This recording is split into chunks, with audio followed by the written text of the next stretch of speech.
안녕하세요. 쉽게 읽는 1위 그냥 읽는 저리입니다. 저희가 오늘 결혼 기념일을 맞이했습니다. 결혼한 지 1년이 돼가지고 되게 씁쓸하게 웃었네.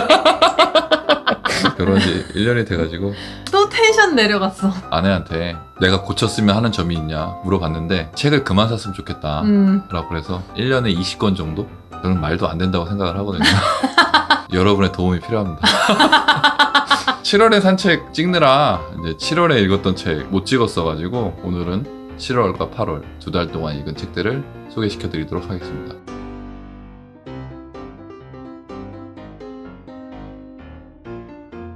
첫 번째 책은 미움받을 용기입니다. 이 책은 원래부터 오빠가 인생책으로 꼽는 엄청난 책이어서 저도 이번에 관심을 갖고 읽게 됐는데요. 이 책이 호불호가 되게 심해요. 다른 독서 모임에서 이 책을 이제 감명 깊게 봤다 그러고 소개를 한 적이 있었는데 다른 어떤 분이 그 책 쓰레기던데 딱 이렇게 얘기를 하는 거야 나한테 대놓고. 너무 기분이 나쁘잖아. 이게 원래 내 성격이었으면 따지고 이랬을 텐데 이 책을 읽고 나 뒤여서 그럴 수도 있죠.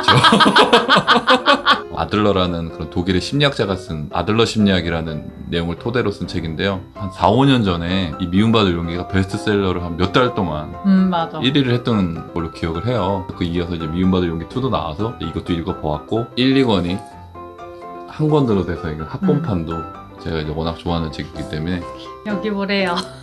이 책에서 제일 기억에 남는 내용은 어떤 사람이 불행하다라고 했을 때 그거는 어떤 환경이나 과거의 일 때문이 아니라 그 사람이 불행하고자 하는 목적이 있기 때문이다 라고 하는 게 제일 충격적이고 사람들에게 반감을 주는 내용이 아닐까 싶은데요. 다른 분들이 이 책을 왜 싫어하는지는 알 것 같아요. 청년과 철학자가 등장을 해서 청년이 어떤 인생이나 이런 거에 대해서 질문을 하면은 이제 철학자가 답을 해주는 그런 문답 형식의 구성을 취하고 있는데 말투나 화법이 약간 좀 일본스러워서 조금 그게 오글거리는 느낌? 나는 그런 오글거렸는데 어떤 사람들은 계속 반감을 가지고 질문을 하면 다시 또 철학자가 대답을 해주니까 그 부분이 좋았다고 얘기해 주시는 분도 있긴 있었어요. 또 두 번째 이유가 여기에 나오는 내용들이 그 당시에 좀 많이 좀 파격적이었다고 생각을 해요. 그러니까 이제 과거의 트라우마를 이제 부정을 한다라든지 타인과 나의 과제를 좀 분리를 해야 된다든지 이런 개념이 그 당시엔 되게 생소했고 한국적인 정서에는 좀 맞지 않았기 때문에 굉장히 이 책을 읽고 불편하다거나 반감을 가지시는 분들이 굉장히 많았던 걸로 기억을 해요. 나는 이 상태에서 힘든데 그게 다 내 탓이라고 내 탓이라고 그러고 막상 힘든 사람한테 감싸주지는 못할 망정 그렇게 얘기해서 불편하기도 했지만 이 책을 읽고 많이 바뀌었다고 얘기하는 이리님도 그렇고 저도 이걸 좀 더 일찍 읽었으면 그런 생각을 했을 것 같아요. 근데 저 말고도 여러 사람이 이제 자기 인생책이었다라고 또 얘기하시는 분들 있는 거 보면은 많은 분들한테 또 감명을 준 것 같기도 하고 그만큼 또 많은 분들이 아직도 싫어하시더라고요. 오글거리는 거 겨우 참았네. 한때 시대를 풍미했던 책이기 때문에 좀 읽어보시고 판단하는 것도 좋을 것 같습니다. 다음 책은 우리가 빛의 속도로 갈 수 없다면입니다. 요즘 떠오르는 샛별 SF 작가인 김초연님의 소설입니다. 단편 소설들이 한 7개 정도 있는데 굉장히 술술 읽히고 생각보다 소재들도 좋고 재밌었던 것 같아요. 그래서 다들 이 소설 엄청 좋아하시고 관내분실이 어떤 국내 문학상을 탔다고 들었어요. 2017년도 2회 한국과학관 이렇게 읽으면 안 되는데 갑자기 또 존망해지는 다시 처음부터 여기에 킹 왕이쫑 일단은 나 어떡해 봤나? 이건 안 봤어. 여튼 여기 속소문에서 다른 분들도 이거 책이 되게 재밌다고 추천도 많이 해주시고 평이 좋아서 뭐 저도 조만간 읽어볼 생각입니다. 이 책은 7월에 산 책 소개시켜드렸던 이제 알라딘에서 샀던 본투리드 리커버판이기 때문에 리커버판이 훨씬 예쁘다는 얘기 많이 들었어요. 사실 분들은 이거 사셔도 좀 좋을 것 같습니다. 다음 책은 과학 콘서트입니다. 지겹다 이 책.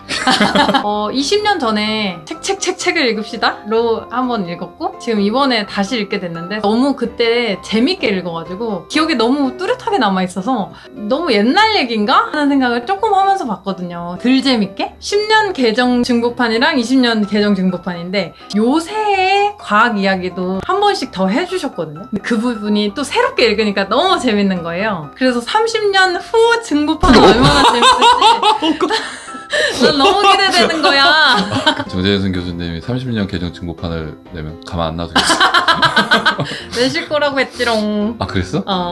전 이번에 처음 읽었는데 제일 재밌게 읽었던 부분이 머피의 법칙이에요. 아, 식빵에다가 잼 같은 걸 바르고 하다가 실수로 떨어뜨리면은 왜 항상 잼이 묻은 면이 바닥에 떨어질까? 근데 그 이유를 너무 과학적으로 설명을 해주는데 내가 할 말을 잃은 나 게 이런 거 너무 좋아해. 사람의 키가 대충 1.5m에서 1.8m 정도 되는데 그 정도에서 떨어뜨렸을 경우에 식빵에 걸리는 그 토크, 회전력이 잼의 면으로 떨어지는 회전력이라는 거야. 근데 만약에 인간의 키가 3m, 5m였으면은 충분히 잼에 안 바른 면이 바닥으로 떨어질 수도 있다. 이런 얘기를 보고 와 진짜 과학자들은 진짜 웃긴 건 뭐냐면 요번에 이 과학 콘서트를 홍보하면서 그걸 직접 실험하면서 찍으셨는데 잼 바른 면이 위로 떨어졌어.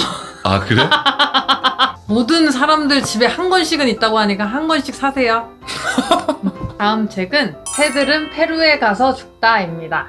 이 책은 얼마 전에 소개시켜드렸던 자기 앞의 생을 쓴 에밀 아자르라는 작가, 즉 그의 본명 로맨가레라는 사람이 쓴 소설이에요. 저는 이게 장편인 줄 알고 봤는데 단편 소설이더라고.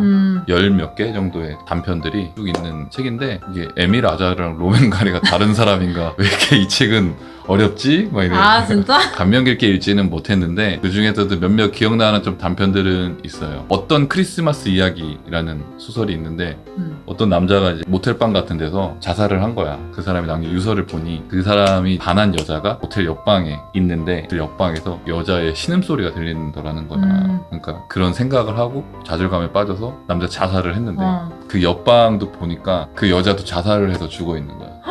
그러니까 알고 보니까 그 여자의 신음소리가 그런 행위를 해서 그런 게 아니라 이 여자도 죽다가 약을 먹고 괴로워하면서 죽은 그 소리였는데 어... 그 소리를 듣고 이제 남자는 오해해서 자살을 했다. 이거 외에도 몇 가지 좀 더 있었는데 그런 것들이 대부분 사람들의 그런 오해나 착각? 그런 게 얼마나 되게 허황된 것들인지 공통적인 테마를 하고 있는 단편 소설들을 모아놓은 것 같은 책이어서 굉장히 재밌는 책은 아닌데 되게 인상적이었습니다. 보실 분은 보세요. 아, 추천은 아니구나. 이게 대중적이진 않아서 다음 책은 위험한 과학책입니다. 일단은 과학 콘서트랑 좀 비슷한 책이라고 보시면 될 것 같아요. 근데 이제 쓴 사람이 과학자는 아니야. 과학을 조금 잘 아는 약간 좀 만화가? 뭐 만화 이런 거 연재하신 분이 인터넷상에서 사람들한테 그런 질문을 받으면 과학적으로 답변을 해주는 내용인데 그 질문들이 어이가 없는 질문들이에요. 뭔데? 예를 들면은 주기율표에 있는 각 원소로 정육면체 모양의 벽돌을 만들어서 주기율표 위치 그대로 배치하면 무슨 일이 벌어질까요? 결과가 지구가 폭발한다는 것 같은데. 그래?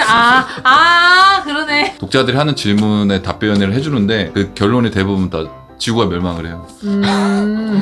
그래서 위험한 과학책이야. 질문들이 위험하고 답변도 위험한데 흥미로웠던 질문 중에 하나가 언제쯤 인터넷 속도가 페덱스를 능가하겠느냐. 이게 무슨 뜻인지 알아? 아니 모르겠어. 페덱스는 물류 회사잖아. 어마어마한 대용량일 경우에는 그 인터넷으로 이렇게 다운로드 보낼 시간에 페덱스로 그 하드디스크 포장해서 보내는 게 더 빠르다는 거야. 과학 쪽에 관심 있으신 분들이라면 뭐 재미삼아 읽어보시면 좋을 것 같아요. 다음 책은 나무를 심은 사람입니다. 소설책이라고 할 수 있을 것 같은데 제가 산 책은 이제 리커버판에서 조금 세련됐지만은 이 책이 나온 지 되게 오래됐고 내용은 어떤 사람이 여행을 하다가 어느 산속에서 어떤 노인을 한번 만나는데 그 노인이 아무도 없고 자기 이제 혼자 있는데 그냥 묵묵하게 나무를 계속 심은 사람의 얘기인데 나중에 그 사람의 나무가 계속 자라서 숲을 이루고 자연 환경도 좋아지고 사람들이 모여서 또 이렇게 마을을 이루어서 또 이렇게 살게 되는, 그러니까 단순하게 어떤 한 사람이 꾸준하게 이제 자신의 일을 묵묵히 해오는 거에 대한 과정과 이런 것들이 과연 우리 세상에 어떤 변화를 주는지에 대해서 다루고 있는 내용인 것 같아요. 뭐 책도 얇고 그림도 좀 있는 편이어서 읽는데 시간은 많이 오래 걸리지는 않는데 요즘처럼 바삐 돌아가는 세상에서 자신의 일을 묵묵히 한다는 것에 대한 생각을 한번 해볼 수 있는 것 같아서 좀 의미 있던 책이었던 것 같고, 아주 옛날에 애니메이션으로 나온 적도 있어요. 이 책을 통해서 알게 돼가지고 이제 유튜브에 나와 있거든요. 자막도 있고 더빙이 돼 있는 영상이 있어요. 그것도 되게 영상미도 있고 내용도 괜찮아서 이 책을 안 보시는 분들이라면 그쪽을 보셔도 좋을 것 같습니다. 근데 지루해요. 다음 책은 하지만 할머니입니다. 이 책은 일본의 유명한 작가인 사노 요코가 쓴 그림책인데요. 95세 할머니가 있는데 할머니랑 고양이가 같이 살고 있어요. 이 95세 할머니는 고양이가 같이 할머니 낚시해요. 할머니 같이 밖에 나가서 뛰어요. 이렇게 권해도 하지만 난 95세인 걸, 하지만 나는 할머니인 걸, 그러면서 이제 하지 않는 그런 할머니인 거예요. 그러던 어느 날 할머니 95세 생일이 돼서 이 고양이가 마을에 가서 케이크에다가 95개 초를 꽂아서 갖고 오다가 넘어져가지고 초가 5개만 남아요. 어쩔 수 없이 그걸로 이제 생일 케이크를 하는데 고양이가 할머니 그럼 이제 5살인 거네 이런 식으로 이렇게 얘기를 하니까 그 다음날부터 할머니가 뭐 하자 그러면은 그래 난 5살이니까 뭐든지 할 수 있어 그러면서 그 할머니의 태도가 바뀌는 그런 내용을 담은 그림책이에요. 뭔가 나이는 숫자에 불과하다. 우리를 실제로 얽매이는 거는 나이가 아니라 나이가 주는 편견이 아닌가. 할아버지 할머니들한테 선물해 주시. 다음 책은 낱말 공장 나라입니다. 이 책도 역시 그림책인데요. 이 낱말 공장 나라라는 나라가 있는데 이 나라는 낱말을 공장에서 찍어내서 돈을 주고 팔아요. 그래서 부자들은 가지고 있는 낱말이 되게 많고 가난한 사람들은 낱말이 없는 거예요. 그래서 부자들은 자기들이 하고 싶은 얘기 술술술 할 수 있고 가난한 사람들은 단어 몇 개로 그냥 막 의사 표현을 하고 그런 설정인데 여기 어떤 소년이 하나 살고 있어요. 이 소년이 어떤 소녀를 사랑하게 됩니다. 이 소녀한테 사랑한다는 얘기를 하고 싶은데 이 소년이 갖고 있는 단어가 체리, 먼지, 의자 이 3개밖에 없어서 이제 고백을 못 하고 있었는데 부잣집 아들이 와서 자기가 갖고 있는 많은 낱말로 화려하게 막 이제 언변을 토해요. 나는 너를 너무 좋아하고 너는 나랑 만나면 영원히 행복할 거고 이런 식으로 그 소녀에게 말을 하지만 뭔가 진심은 없는 그런 거를 옆에서 소년이 보게 되고 체리, 먼지, 의자 이 3개의 단어로 이제 소녀한테 고백을 합니다. 소년이 소녀에게 그 체리, 먼지, 의자 이 3글자로 고백하는 장면이 굉장히 압도적으로 아름다웠던 것 같아요. 저도 쥐뿔도 없이 말로 결혼했거든요. 이 낱말에 담긴 소년의 진심 한번 확인해 보시기 바라겠습니다. 다음 책은 GD파크입니다. 이거는 여러 번 소개드렸던 오노 나츠메라는 일본 만화가의 작품인데요. 일본의 어느 한 동네에 게이트볼 동호회를 소재로 한 이야기입니다. 게이트볼 동호회다 보니까 아무래도 이제 모여 계신 분들이 40에서 50 정도 되는 중년분들이죠. 그분들끼리 이제 그 동네 공원에 모여서 게이트볼을 치면서 벌어지는 이야기를 다룬 내용인데요. 이게 너무 재밌었어요. 너무 할아버지 할머니도 너무 귀여운 거야. 동호회 주장이신 치과 의사가 있는데 그분은 약간 이제 게이트볼을 열정적으로 하는 사람인데 나머지 분들 다 중년이시니까 게이트볼은 안 치고 맨날 간식 갖고 와서 과자 나눠 먹고 수다 떨고 막 이러는 내용인 거야. 저희가 지금 동호회를 하고 있어서 그런지는 모르겠지만은 서로 우애를 다져가는 좀 그런 모습들이 되게 인상적이더라고요. 그림체가 너무 귀엽고 나오는 에피소드들이 하나같이 다 너무 귀엽고 사랑스러워서 취향에 맞으시는 분들은 정말 웃으면서 저는 되게 미소 지으면서 봤거든요. 꼭 추천을 드리고 싶습니다. 다음 책은 The System입니다. 자기계발서를 무척 좋아하다가 요 근래는 자기계발서를 잘 안 봤어요. 점점 완성돼 가고 있는 것 같아서.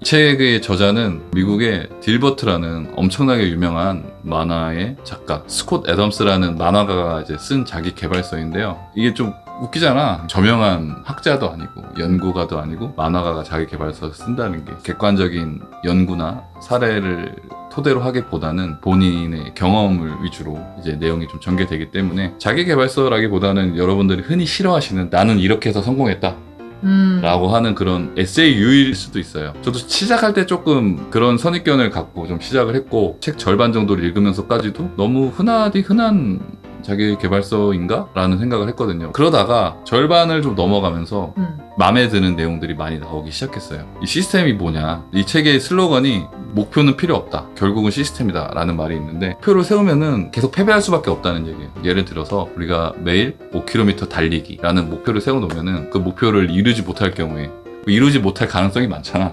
그럴 경우에 계속 실패를 하게 된다는 얘기예요. 근데 포인트를 5km라는 그런 특정 수치의 목표를 두지 말고 그냥 매일 활동적으로 살기 이렇게 추상적으로 정해 놓는다면은 여기서 중요한 거는 매일이 중요하다는 거. 그때 활동적이라고 이렇게 추상적으로 정해 놓은 거는 그냥 뭐 5km를 뛰어도 되고 그냥 밖에 나가서 산책만 해도 되고 엎드려서 푸시업 3-4개만 해도 되고 어떤 식으로든 자기가 뭔가 그 매일매일 반복하는 거기에 초점을 맞춰둬야 발전할 수 있다. 방점을 어디에 찍느냐구나. 그렇지. 또 이 부분이 저는 굉장히 좀 인상적이었거든요. 그러니까 저도 마찬가지로 1년에 책 100권 읽기, 10km 뛰기, 턱걸이 뭐 10개 하기 뭐 이런 식으로 목표를 세워놓는데 맨날 못해. 그러니까 안 하게 돼요, 아예. 그러니까 아는 대학 후배가 자기 방 문에다가 그 철봉을 설치해 놓고 이 자기가 방을 들어갔다 나왔다 할 때마다 그 철봉을 턱걸이를 한 개씩 하겠다 이렇게 계획을 세운 거야. 그리고 그 방을 안 들어가겠다고 그래. 그런 것처럼 막연하게 목표를 정하기보다는 계속 매일매일 실패를 하는 게 아니라 어쨌든 매일매일 내 시스템을 만들어가고 있다라는 그런 느낌을 줘서 좀 되게 좋았던 것 같아요. 말씀드렸듯이 주관적인 생각으로 이렇게 책이 전개된다고 했잖아. 근데 그럼에도 불구하고 제가 이 책이 좋다고 느낀 거는 이 저자의 태도가 한결같이 겸손하고 내 말은 틀릴 수 있다. 여러분과 맞지 않을 수도 있다. 이런 식의 태도를 계속 유지하고 있기 때문에 저는 오히려 그런 태도에 마음이 가고 설득이 되더라고요. 자기계발서를 많이 읽으시고 뭔가 또 딱딱 떨어지는 그런 이론을 원하시는 분들이면은 별로일 수도 있을 것 같은데 그런 타이트한 내용을 원하지 않으시는 분이라면 약간 이런 부드럽고 또 유머러스하고 자상한 자기계발서 읽으시면 좋을 것 같습니다. 다음 책은 철수 이야기입니다. 이 책은 만화책인데요. 1권, 2권으로 되어 있고 리드 셀렉트 회원이시면은 무료로 보실 수 있고요. 남자아이와 개와의 우정을 그린 이야기예요. 원래 도시에 살던 이 남자아이가 잠깐 할아버지 집에 맡겨져서 지냈는데 그 집에서 키우던 이제 철수라는 개가 있어요. 그 개와 같이 교감하면서 성장하는 내용인데 중간에 좀 인상 깊었던 에피소드가 그 할아버지가 이제 과수원에 키우는 개가 또 한 마리 있는 거예요. 약간 그 개는 과수원에서만 사는 거야. 평생. 어느 날 이 남자아이가 할아버지 없이 그 과수원에 갔다가 그 개한테 목이 물려. 목이 물린다고? 할아버지가 자기 손자가 이제 공격을 받고 있으니까 그 개를 삽으로 때려 죽인 거야.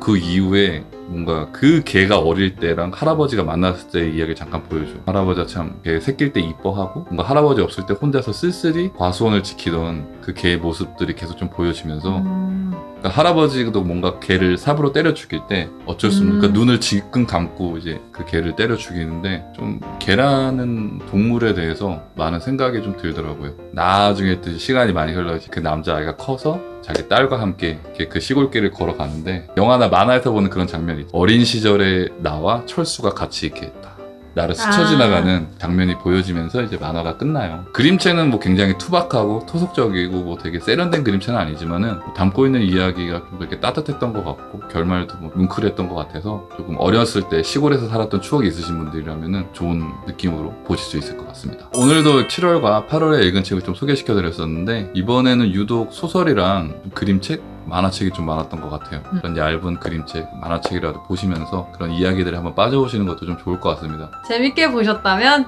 좋아요, 구독 눌러주세요. 그럼 다음 달도 쉽게 읽고 그냥 읽으세요. 안녕. 안녕.